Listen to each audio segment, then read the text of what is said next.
Ya, boleh Ngomong-ngomongin Bang. syariah nih Mbak Indah, Hmm? mungkin dikasih sedikit apa sih syariah gitu kan? Terus kan banyak pertanyaan kan, Hmm. kalau banking, kalau finansial tuh kayaknya nggak syariah gitu kan? Terus yang syariah itu yang seperti apa kayak gitu? Jadi pengertian dasar syariahnya ini boleh di sharing Mbak Indah, silahkan. Jadi pengertian dasar syariah atau investasi syariah yang lebih ini kayak lebih sempitnya gitu ya Mas Ade ya. Iya, Eh, Mungkin sebelum ke situ lebih kayak banyak sih emang teman-teman yang nanyain sebenarnya investasi syariah itu apa, bedanya apa sama yang konvensional, terus bisnisnya itu kayak gimana gitu kan. Jadi sebenarnya investasi syariah itu kalau dilihat dari kata investasinya kan dia adalah suatu upaya ya kita taruh modal kita di aset yang nilainya akan bertumbuh ya. Jadi berharap nilainya akan tumbuh di masa yang akan datang. Itu investasi.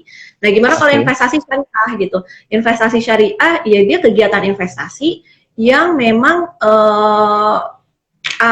alur ya, alur investasinya, mekanismenya, produk investasinya itu sesuai prinsip syariah.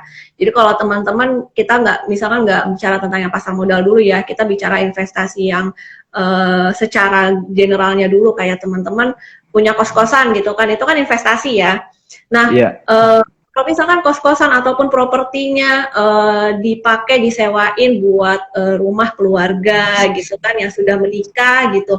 Nah itu kan ya nggak masalah karena sudah menikah satu rumah sesuai prinsip syariah. Tapi kalau misalkan gimana kalau ada kos-kosan kita punya kos-kosan tapi kita nggak rules jadi bebas gitu ya Mas Ade nggak pakai rules tentang lawan jenis contohnya misalkan oke, boleh pasangan sewa kos-kosan di kosan saya tapi ya udah mau udah nikah ya mau belum nikah ya bodo amat gitu nah itu kan mm-mm. balik lagi itu berarti nggak sesuai prinsip syariah dong karena kan dalam syariah Iya, lawan jenis itu harus dipisahkan seperti itu yang memang bukan betul. mahramnya. Mm-mm. Itu gambaran umumnya, generalnya gitu. Kalau misalkan pasar modalnya kita kenal ada namanya saham syariah produknya. Nah, saham syariah ini apa gitu kan? Tadi Mas Ade sempat ngomong banking gitu ya. Jadi saham syariah ini dilihat ya dari bisnis perusahaannya dulu. Jadi saham syariah adalah saham yang perusahaannya itu bisnisnya sesuai dengan prinsip syariah, bisnis maupun rasio keuangannya. Jadi kita nggak cuma bicara bisnis doang. Ya Bisnisnya Mbak. sesuai prinsip syariah apa gitu. Karena kan kalau saham sendiri banyak orang yang suka ini ya kalau kita ngomongin saham tuh banyak orang yang udah skeptis duluan. Ah ini judi, riba gitu kan, Iya, game betul. macam gitu ya. Nah, Ya. apa ini yang syariah? Apa ini saham syariah ditempelin syariah doang? Itu banyak banget apa yang anggapan-anggapan seperti itu ya di saham syariah. Kalau orang udah denger saham tuh udah negatif aja. Padahal sebenarnya kalau teman-teman tahu pengertian saham sendiri, saham syariah ini adalah saham ya, saham ini adalah surat kepemilikan perusahaan. Di mana teman-teman beli saham berarti teman-teman beli perusahaannya. Artinya dia ada asetnya gitu kan dia kelihatan nih oh aset beli saham berarti beli perusahaannya kelihatan aset perusahaannya kelihatan produk perusahaannya kelihatan bisnis perusahaannya lain lagi beda lagi cerita kalau kita beli saham perusahaannya bodong tapi kan di bursa efek nggak mungkin ada perusahaan bodong gitu kan Enggak lah, melalui proses apa yang screening yang sangat ketat dan panjang gitu. Silakan Mbak. betul banget gitu. Jadi sebenarnya dari produknya sendiri nggak ada yang masalah. Itu sama aja kayak teman-teman beli tanah dapatnya SHM. Nggak mungkin beli tanah dapat tanahnya dikantongin plastik gitu kan. Pasti kan dapatnya Iya. SHM gitu. Kayak Mm-mm. beli perusahaan juga kayak gitu. Kita beli perusahaan dapatnya saham gitu. Jadi sebenarnya nggak ada isu tentang kesyariahannya sama sekali ya dalam produk saham ini gitu. Iya. Yang jadi isu adalah dari bisnis perusahaannya. Karena kan kita jadi pemilik perusahaan nih kita harus tahu gitu kan sebagai pemilik perusahaan kita pengennya yang syariah ya pemilik perusahaan yang memegang prinsip syariah kita harus tahu nih perusahaan kita ini bergeraknya seperti apa sih bisnisnya dia Iya. melenceng nggak dari aturan syariah Islam gitu. Nah dari bisnisnya kita lihat apa aja bisnis yang melenceng dari aturan syariah Islam gitu. Iya. Ada contohnya tadi Mas Ade udah sempat ngomongin banking gitu ya. Banking, iya. Paling paling banyak pertanyaan pasti banking. Ya, banking. Banking ini yang konvensional, bukan yang syariah. Kan ada bank juga bank syariah ya. Ini bank atau lembaga keuangan konvensional, di mana sistem keuangannya, sistem bisnisnya itu penuh dengan ribawi. Jadi kalau orang bilang saham itu riba, salah kalau benar gitu ya. Benar kalau sahamnya itu saham keuangan konvensional gitu. Tapi kalau sahamnya selain keuangan konvensional itu nggak tepat dan kayaknya salah sih sebenarnya gitu kan. Terus tadi banking, kenapa banking riba? Karena banking itu kan bisnisnya itu dia meminjamkan, dia sebagai perantara meminjamkan dana ke masyarakat yang membutuhkan, pengembaliannya dikenakan biaya gitu kan. Misal pinjam dikenakan bunga ya Mbak ya. Betul, bunganya itu adalah riba gitu kan. Misalkan minjem 100.000, ntar balikinnya 110.000 ya, nah 10.000-nya itu riba gitu. Karena kalau di syariah meminjam itu nggak boleh ada biaya gitu, biaya kemudian gitu di awal, nah itu nggak boleh. Itu tadi. Terus apalagi selain banking, ada lagi alkohol, perusahaan alkohol. Jadi kalau teman-teman udah punya saham, udah jadi investor, ada namanya perusahaan bir bintang gitu. Nah itu nggak boleh, tidak termasuk minuman keras ya Mbak ya. Betul, minuman keras. Jadi kalau teman-teman investor syariah mau investasi sesuai prinsip syariah, ya jangan beli perusahaan tadi minuman keras, bir bintang atau alkohol lah intinya. Terus apalagi ada lagi rokok. Nah rokok nih banyak juga yang bilang kenapa rokok, kan saya ngerokok gitu kan, karena rokok itu masih pertentangan nih produknya halal apa haram. Fatwa DSN MUI-nya juga ngomongnya gitu kan, rokok ini dia nggak halal nggak haram, jadi dia di tengah-tengah, kita sebutnya makruh. Kalau ditinggalkan lebih baik ditinggalkan gitu, makruh itu lebih baik ditinggalkan. Nah kalau misalkan rokok ini fatwanya sih nggak haram, tapi kita di pasar modal ya, OJK sendiri udah sepakat pokoknya rokok ini lebih banyak, produknya ini lebih banyak menimbulkan kerusakan daripada manfaat gitu. Nah dalam Islam setiap produk yang menimbulkan kerusakan, lebih banyak kerusakannya daripada manfaatnya, itu sebenarnya adalah haram gitu. Kita ambil dari sisi itunya gitu, karena lebih banyak mudaratnya ya Mbak ya. Betul, mudaratnya lebih banyak mudaratnya daripada manfaatnya gitu. Jadi kita sepakat rokok itu produknya tidak sesuai prinsip syariah gitu. Makanya kita perusahaan rokok itu bukan perusahaan syariah gitu. Ada lagi Mas Ade kasus unik lagi dari bisnis syariah tuh. Ada perusahaan yang dia jual produksi botol, gitu. Dia produksi botol. Botol plastik, botol kaca, Kak? Pokoknya botol lah, jenis-jenis botol gitu. Aja kan, gitu ya. Tapi sama OJK itu dia tidak masuk ke dalam bisnis syariah. Kenapa? Tuh, Mbak? Karena botolnya itu didistribusikan ke perusahaan minuman keras. Jadi minuman keras. Ya, ya itu kan berarti membuktikan kalau OJK itu nggak asal-asalan nih. Dia filter perusahaan yang sesuai prinsip syariah gitu kan. Dia nggak cuma lihat dari main bisnisnya aja, maksudnya dari produknya apa sih, udah top gitu, halal gitu, enggak. Tapi dia harus lihat ini distribusi produknya kemana gitu. Berarti dari hulu dan hilir mengenai produk atau bisnis itu si OJK juga lihat ya Mbak ya. Betul banget gitu. Jadi itu nggak cuman kalau orang ada yang bilang itu cuman ditempelin syariah aja, itu salah banget. Kasihan teman-teman kita ya, bapak-bapak sana atau ibu-ibu sana yang ada yang kerja gitu kan di OJK untuk filter bisnis itu, kasihan mereka gitu kan. Mereka kan udah berusaha keras, memang dari hulu ke hilirnya perusahaannya ini harus bisnisnya itu sesuai dengan prinsip syariah gitu. Itu dari segi bisnis. Tadi kan saya bilang saham syariah itu nggak cuma bisnisnya doang, ada juga rasio keuangannya. Jadi harus dilihat rasio keuangan itu. Kalau perusahaan yang sesuai dengan prinsip syariah di Fatwa Dewan Syariah Nasional juga di POJK itu menyebutkan tidak boleh lebih, rasio utangnya itu tidak boleh lebih dari 45% dari total aset. Rasio utang berbasis bunga. Dan rasio pendapatan non halalnya itu tidak boleh lebih dari 10% daripada total pendapatan. Itu. Jadi kita lihat Berarti kan kalau satu perusahaan kan itu kan pasti ada hutang yang unsur ribanya itu maksimal 45%. Ya, Sedangkan pendapatan non halalnya itu maksimal hanya 10%. Lewat dari 10% itu udah nggak masuk screeningnya Dewan Syariah Nasional MUI dan OJK ya, Mbak Indah ya. iya betul. Jadi Pak Riki, kalau kalau udah 45%, udah lebih dari 45% total utangnya, utangnya gitu ya, itu kan langsung langsung udah nggak masuk ya, secara rasio keuangan langsung mental gitu oke, perusahaannya. Terus pendapatan non halal, kalau teman-teman belum tahu, pendapatan non halal itu kayak perusahaan naruh uang di bank konvensional dapat bunga gitu.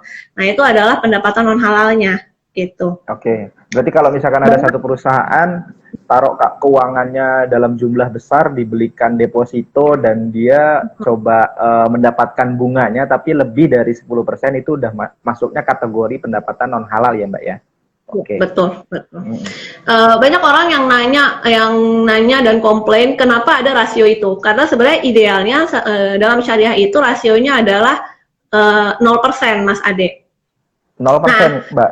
iya sebenarnya gitu kan. Tapi nggak ada di dunia ini, di pasar modal syariah manapun, kayak di Malaysia yang kita bilang udah syariah banget gitu ya, dia masih Ya. ada rasio gitu. Rasionya kalau nggak salah, rasio utang berbasis bunganya itu sekitar 33% di Malaysia. Di kita emang masih tinggi 45%. Nah, kenapa ada rasio itu gitu? Karena bank syariah kita masih belum bisa apa ya, eh, menyediakan dana ya, kebutuhan dana untuk perusahaan terbuka gitu. Asetnya belum cukup Oke. gitu Oke. kan. Sehingga masih perusahaan terbuka ini dia harus cari sumber dana dari keuangan konvensional gitu. Ya. Ya kan. Terus kalau misalkan apalagi bank syariah kita juga belum apa ya, belum mampu juga untuk menampung dana-dana perusahaan terbuka yang banyak itu gitu. Jadi intinya sebenarnya bukan di pasar modal syariahnya, tapi juga dari perbankannya. Jadi kalau teman-teman mau dukung ekonomi syariah di Indonesia, juga nggak cuma dari pasar modalnya juga, tapi juga dari bank syariahnya juga gitu. Jadi sebenarnya ini sambung menyambung sih efeknya gitu. Jadi suatu saat kalau misalkan kita lihat sudah bisa diturunkan rasionya, itu pasti akan diturunkan. Saat ini juga saya dengar-dengar udah ada wacana pengen diturunkan rasionya gitu. Kalau misalnya sampai 0% bisa nggak? Bisa aja, nggak ada yang nggak bisa, tapi bertahap.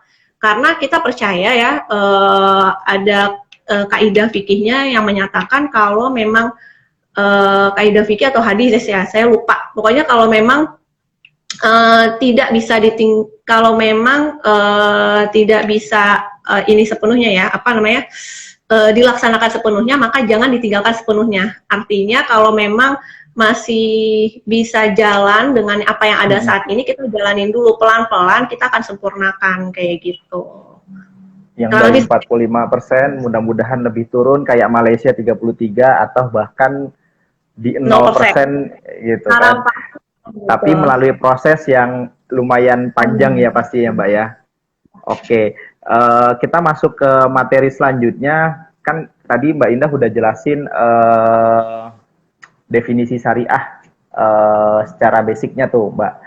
Maksudnya udah dijelasin syariahnya mesti 45%, nggak lebih dari 10% pendapatan non halalnya. Terus kalau misalkan teman-teman sobat Ipot Medan pingin tahu ini saham atau jenis investasi yang kategorinya saham ya, syariah atau bukan tuh kayak gimana Mbak Indah?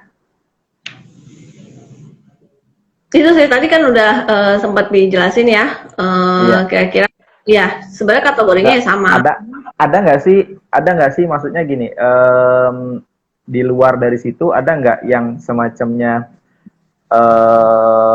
centralized bahwa ini semuanya syariah gitu?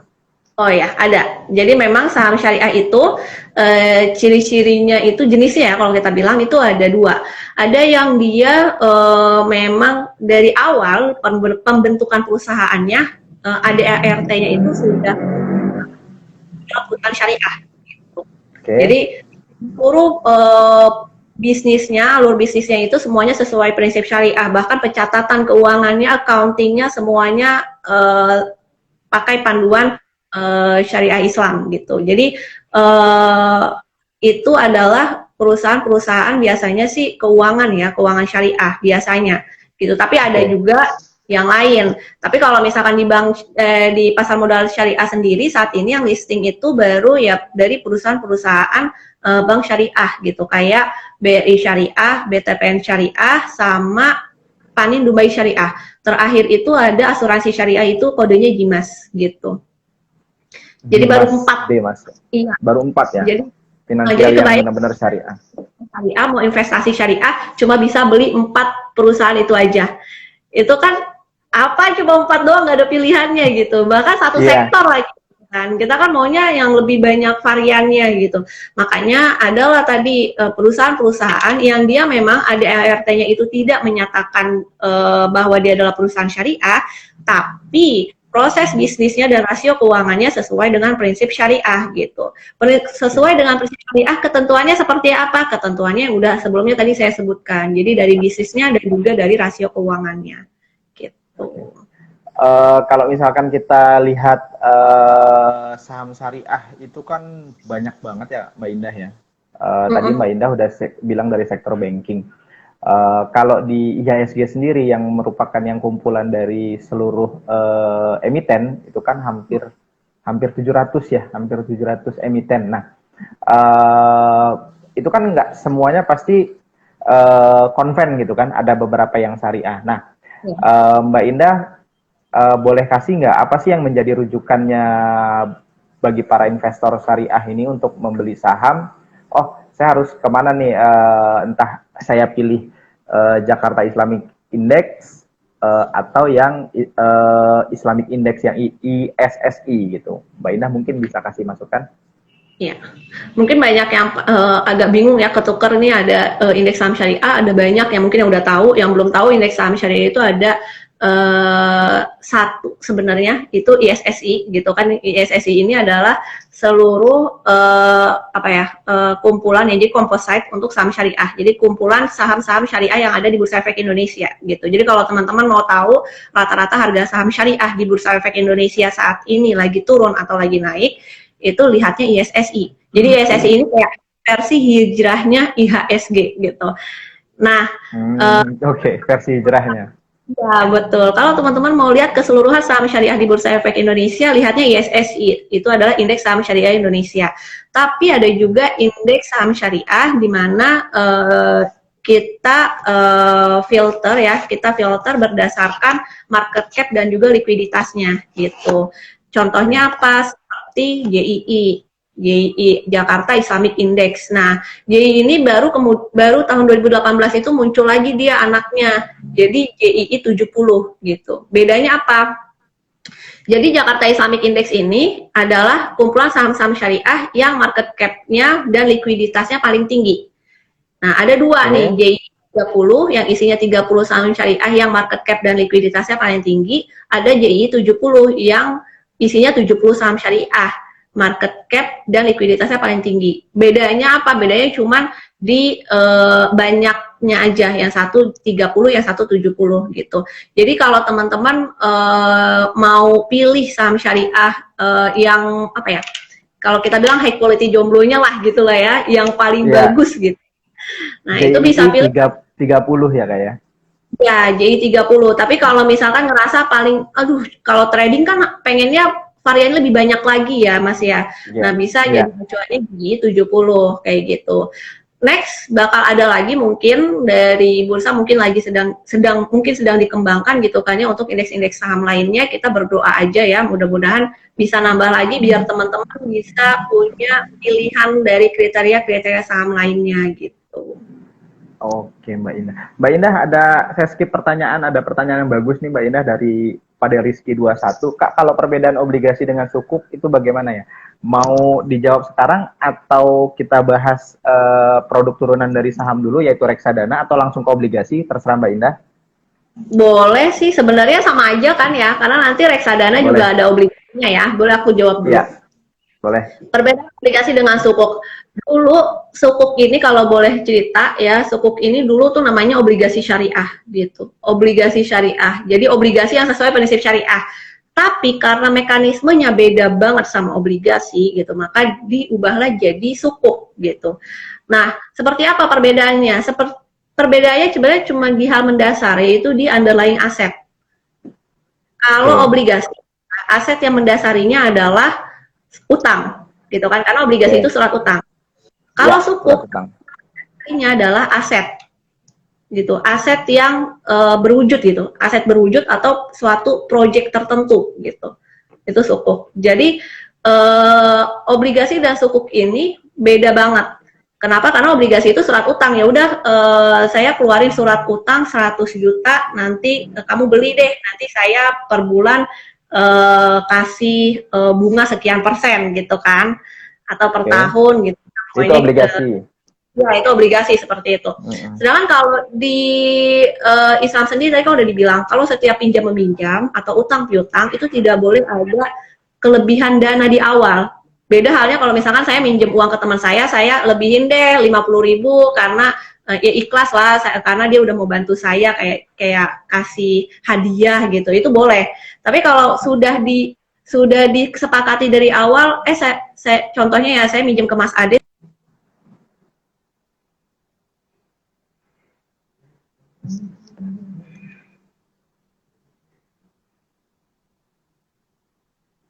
Gus, sinyalnya bisa, wifi-nya nggak ada masalah. Lagi ya. Iya, sinyalnya sini atau sinyalnya Mbak Indah? Kalau di sini kayaknya wifi-nya lancar sih, Kak. Nggak apa-apa, sinyal saya kayak tadi. Lanjut ya Mas Ade ya. Iya, boleh, Iya. silakan. Jadi kalau misalkan utang diperjanjikan di awal, saya minjem 100.000 ke Mas Ade, syarat saya pinjemin syaratnya balikin 110.000 ya gitu. Nah itu 10.000-nya adalah riba, itu nggak boleh. Makanya obligasi itu benar-benar udah dilarang, nggak bisa mau diutak-atik kayak gimana pun nggak bisa gitu. Nah tapi kan kita butuh produk pendapatan tetap nih untuk pasar modal syariah gitu. Oke, adalah namanya. Gimana kalau misalkan kita pakai sewa menyewa gitu. Jadi ada satu aset, perusahaan mau beli aset, contohnya mau beli apa ya, alat berat. Dia mau beli alat berat gitu, dia nggak punya utang, nggak punya uang gitu. Akhirnya dia bikinlah surat sewa menyewa gitu. Itu adalah sukuk bentuknya. Jadi surat sewa menyewa atas aset tersebut gitu kan. Nanti setiap bulannya dia akan memberikan pokok dari nilai asetnya dan juga uang sewanya dia gitu. Itu adalah sukuk. Jadi kalau sukuk ini sebenarnya skemanya itu agak ribet dibandingkan obligasi, karena kan tadi dia ada harus nilai asetnya berapa, nanti dia bayar sewanya berapa gitu kan. Itu pembedaannya itu benar-benar rumit gitu. Tapi kalau misalkan kita dari sisi investor sih ya sama aja kayaknya kelihatannya gitu kan, karena kita tetap dapat imbal hasil juga dari sukuk kan, sama kayak kita dapat yield dari obligasi gitu. Itu dari sisi investor sebenarnya ada bedanya, tapi dari sisi pembuat sukuk ini agak lebih rumit. Makanya perusahaan itu lebih sukanya ngeluarinnya obligasi karena lebih mudah gitu sebenarnya. Lebih gampang ya. Berarti kalau obligasi itu nggak ada boleh dia cuma sekedar perjanjian pinjam meminjam tanpa ada underlying aset ataupun seperti project base ya, Mbak Indah ya. Iya. Tapi kalau sukuk dia harus ada nilai aset yang setara dengan dikeluarkan sukuknya itu atau project base gitu. Kayak misalkan tadi perjanjian pinjam meminjam. Iya, perjanjian sewa menyewa, sorry. Perjanjian sewa menyewa. Terus kalau misalkan tadi kita udah omongin saham, terus tadi ada pertanyaan obligasi dan sukuk. Mungkin boleh diinfokan ke Sobat Ipot Medan kayak kan obligasi ini kan awam banget nih Mbak Indah. Obligasi ini kan awam banget. Pasti kan teman-teman bertanya, ini obligasi dan sukuk saya nggak pernah dapat informasi gimana saya mau belinya, dan ada nggak produk yang lebih mudah untuk saya beli gitu. Iya. Pastinya kan kalau misalkan kita lewat iPod kan bisa beli semuanya tuh Mbak Indah gitu kan. Pasti tapi kan ada di luar yang pertanyaannya pasti macam-macam tuh. Silakan Mbak. Jadi sebenarnya kalau obligasi atau sukuk ini kalau teman-teman mau beli agak mahal kalau untuk korporasi. Ya, biasanya itu bisa sampai minimum ya kalau untuk retailnya itu minimum 100 jutaan. Itu untuk korporasi. Tapi kalau untuk obligasi retail negara atau sukuk retail negara itu udah dikeluarin kemarin sama pemerintah bertahap ya beberapa dari tahun 2019 kayaknya itu udah mulai ngeluarin yang obligasi retail atau sukuk retail itu cuma 5 juta atau 1 juta gitu tuh tergantung jenisnya. Ada yang 2 juta, ada yang kemarin terakhir 1 juta kalau nggak salah. Tapi memang di Indo Premier belum bisa beli kalau untuk yang sukuk retail gitu. Biasanya belinya di agen-agen penjual lainnya gitu. Itu untuk sukuk retail negara atau obligasi retail negara. Terus ada kalau di Indo Premier teman-teman bisa belinya lewat reksadana sebenarnya. Karena kalau reksadana ini langsung manajer investasinya beliin. Jadi kalau teman-teman punya uang 100.000 ya udah uang teman-teman tuh nanti bakal kekumpul sama uang-uang investor lainnya yang punya 1M, yang punya 100 juta gitu kan, dikumpulin sama manajer investasi, nanti manajer investasinya bakal pilihin produk sukuk atau obligasi mana yang bagus buat dibeli gitu. Jadi beli aja reksadana, kalau yang isinya obligasi itu pilihnya reksadana pendapatan.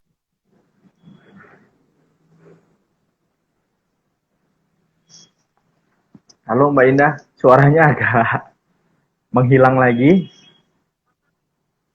Dia ini. Halo Mbak. Ya, halo Mas. Ya. Oke, lanjut. Soalnya tadi suaranya agak hilang jauh, hilang lagi. Tadi sampai mana Mas? Sampai ke dikumpulin sama MI dan dibelikan produk obligasi atau sukuk lalu dikemas dalam satu produk reksadana dan uangnya blended nyampur antara yang 100.000 sampai 1 miliar 100 juta dan segala macam semuanya nyampur lalu dikelola oleh MI. Lanjut Mbak.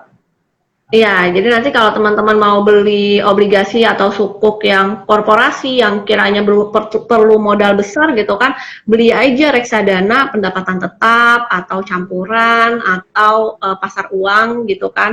Itu isinya ada obligasi ataupun sukuk korporasi. Nanti kalau teman-teman mau cek bisa cek aja nanti di fund fact sheet-nya. Kalau reksadana sendiri itu bisa ditaruh di Portgo. Jadi bisa dilihat nih isinya apa sih obligasi atau sukuk dari perusahaan apa gitu bisa dilihat. Oke. Mbak Indah, ini kan kita udah ngomongin syariah lumayan ya. Tadi ada obligasi, reksadana, sama saham. Terus nextnya pasti banyak teman-teman sobat iPod Medan yang berpikir kayaknya syariah potensial nggak sih untuk menjadi alokasi investasi untuk masa depan teman-teman sobat iPod Medan. Ada view sedikit nggak Mbak Indah mengenai itu? Jadi kalau untuk potensial sebenarnya dari segi apanya dulu? Kalau dari segi return, teman-teman nggak bisa bandingkan yang syariah sama yang konven sebenarnya gitu kan. Kenapa? Karena memang beda kan tadi bisnisnya. Cuman kalau dari sisi stabilitas sudah terbukti dan sudah ada datanya bahwa syariah ini lebih stabil daripada yang konven gitu. Jadi ketika kemarin ya waktu pas IHSG terjun ke 3.000 gitu, teman-teman boleh cek di datanya di idx.co.id di Bursa Efek ya, di websitenya. Itu kan ada data indeks-indeks ya yang ada di Bursa Efek, kinerja indeks-indeks yang ada di Bursa Efek. Teman-teman boleh lihat seluruh indeks-indeks yang ada di Bursa Efek Indonesia pas indeks IHSG turun sampai 3.000-an itu semuanya terjun gitu kan, kecuali yang syariah turun tapi nggak dalam banget, nggak sedalam yang lainnya, yang nggak sedalam yang konvensional. Ketika recovery, yang syariah recovery-nya lebih tinggi daripada yang konvensional gitu. Jadi sebenarnya yang syariah ini lebih stabil ketika terjadi krisis gitu. Ini juga yang udah terjadi di tahun 2008. Makanya waktu 2008 tuh orang para ekonomi itu udah mulai melirik nih, ekonomi syariah ini sebenarnya adalah ekonomi yang stabil. Dia menawarkan sistem ekonomi yang stabil, bukan sistem ekonomi yang terus growth terus gitu kan. Tapi memang memperhatikan sisi resikonya juga gitu. Jadi ketika ekonomi turun, yang syariah ini nggak turun dalam gitu. Ini juga yang data di Bank Indonesia, kalau teman-teman boleh lihat di post channel juga ada. Kalau males download data dari Bank Indonesia-nya, itu PDB Indonesia kan kemarin cuma 2,9%-an gitu, tapi PDB untuk syariahnya gitu kan, itu sekitar 5%. Artinya apa gitu? Artinya ekonomi syariah itu sebenarnya lebih stabil.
Rupanya terputus, Sobat Ipot Medan. Coba saya invite lagi Mbak Indahnya.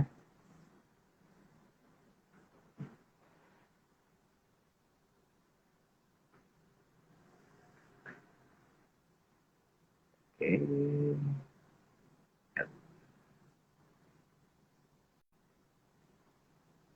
Keputus lagi kita. Iya, sinyalnya. Nggak apa-apa deh. Padahal Mbak Indah udah ngejelasin panjang-panjang. Boleh diulang sedikit Mbak yang tadi keskipnya Mbak. Tadi Mbak Indah tuh ngejelasinnya sampai PDB. Apa? PDB 5%. Iya, PDB ekonomi syariah itu udah 5%. Jadi sebenarnya kalau dibandingkan, ya pokoknya dari data aja udah kelihatan lah kalau ekonomi syariah itu lebih stabil. Sistem ekonomi syariah itu menawarkan stabilitas ekonomi, bukan menawarkan pertumbuhan ekonomi yang terus-terus tumbuh tapi kita lupa akan resikonya, kayak gitu sih Mas. Jadi kalau dibilang potensi kalau dari segi return itu nggak bisa dibandingkan sama yang konvensional, karena kalau bank sekarang nih BRI ya lagi naik gitu kan, wah itu gila-gilaan, kita pasti semua tergiur sama returnnya gitu. Tapi Ya, kalau happy dari lah hari ini. Iya, senyum-senyum aja Mas Ade cuan nih. Belum. Enggak. Kalau saya prinsipnya ini Mbak, prinsipnya ngecer. Jadi enggak sekaligus, tapi kalau apa lebih baik beli nyicil gitu. Kalau saya. Dalam proses raging. Iya. Jadi nggak terlalu apa ya. Tapi menarik juga tadi Mbak Indah bahas di syariah itu kalau saya tarik kesimpulannya lebih stabil. Artinya kalau misalkan karakteristiknya teman-teman Sobat Ipot Medan ini yang lebih suka resiko tinggi, tapi mengincar returnnya tinggi, kayaknya lebih cocoknya ke konven ya Mbak ya, benar ya. Tapi kalau teman-teman pingin ngebangun, pingin tujuan masa depannya yang jangka panjangnya lebih stabil, investasi syariah ini cocok jadi kendaraan untuk apa ya, untuk menyisihkan sebagian asetnya ke sana gitu. Terus Mbak Indah, kalau dari Ipot nih Mbak Indah, kalau dari Ipot apa sih yang menjadi benefit bagi teman-teman Sobat Ipot Medan? Saya nih setuju nih untuk beli syariah, tapi kalau misalkan saya harus via Ipot, apa yang menjadi benefit bagi saya? Oke, kalau di Indo Premier itu kita ada sistem online trading syariah gitu. Jadi memang Indo Premier dari tahun 2011 kita udah ngembangin sistem online trading syariah pertama di dunia. Kenapa saya bilang pertama di dunia? Karena sampai saat ini sistem online trading syariah itu cuman ada di Indonesia. Jadi kita pertama kali ngembangin di Indonesia, sampai saat ini cuman ada di Indonesia.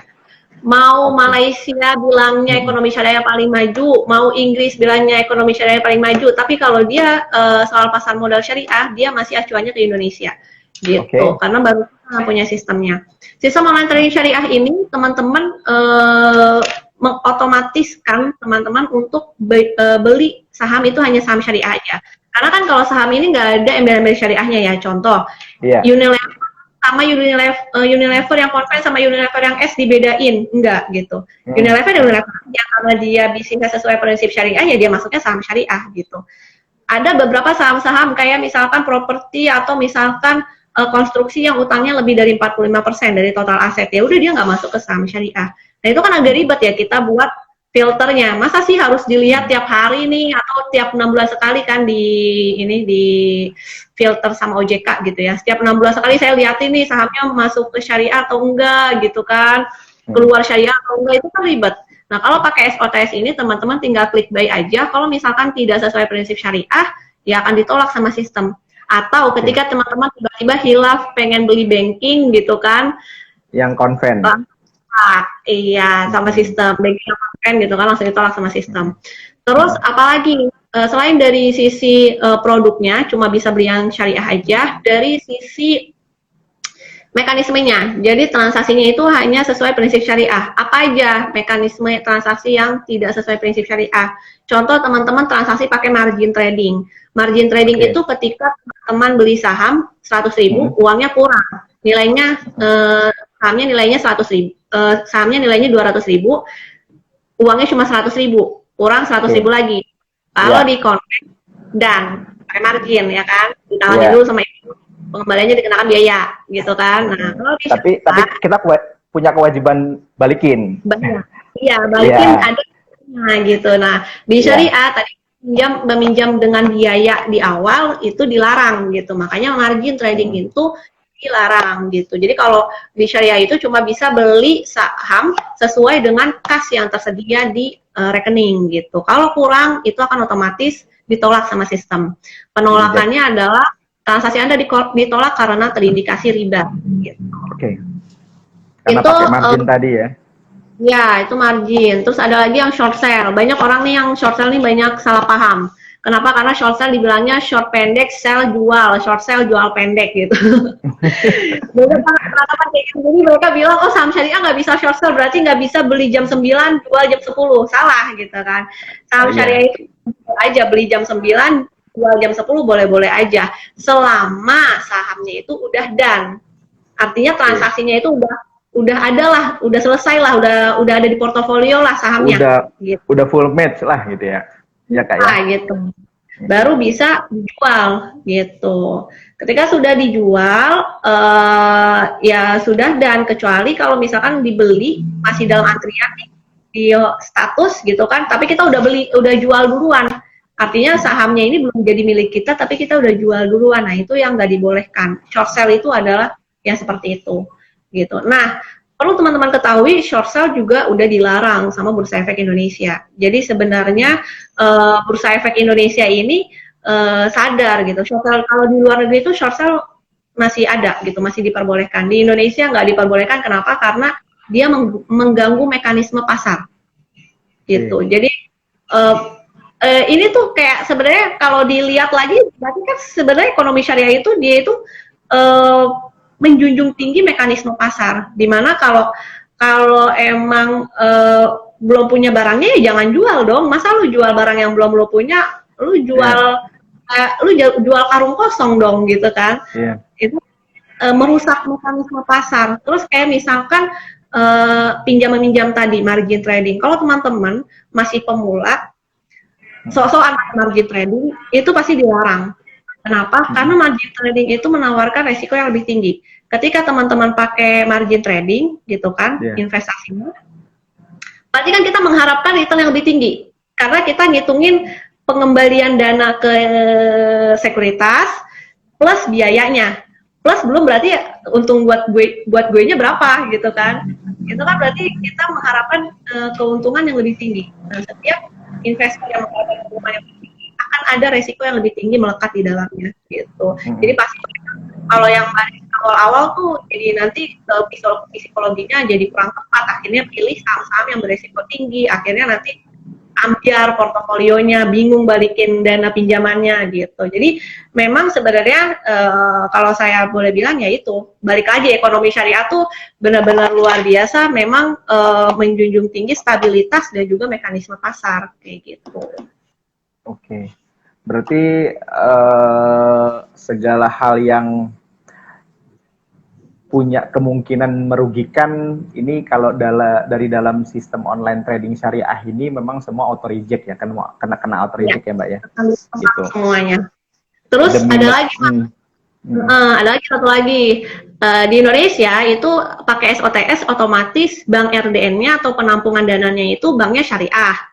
Terus sistem baru kemarin diresmikan fatwanya dan juga sistemnya itu untuk penempatan sahamnya atau penempatan efeknya di kustodian sentral itu syariah. Jadi sesuai prinsip syariah, udah ada fatwanya, udah ada sub rekening syariahnya.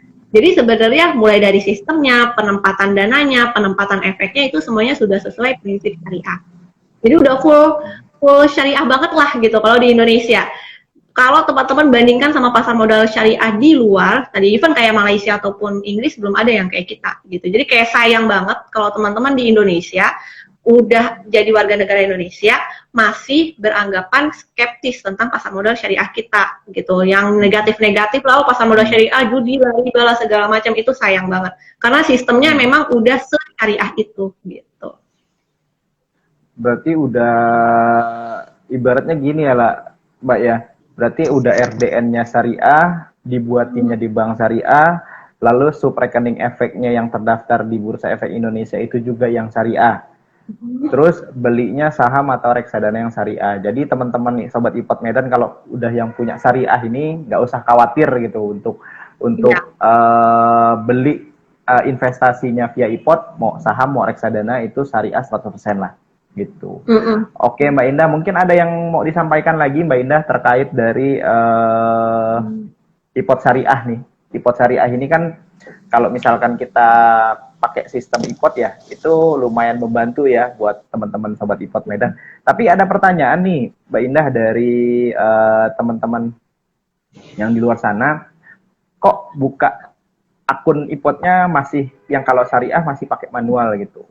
Jadi apa ya, kan banyak yang keberatan kalau manual tuh berarti saya harus ngeprint lagi, saya harus tanda tangan lagi gitu. Mungkin bisa nggak kedepannya bakal ada online yang syariah langsung atau kayak gimana Mbak?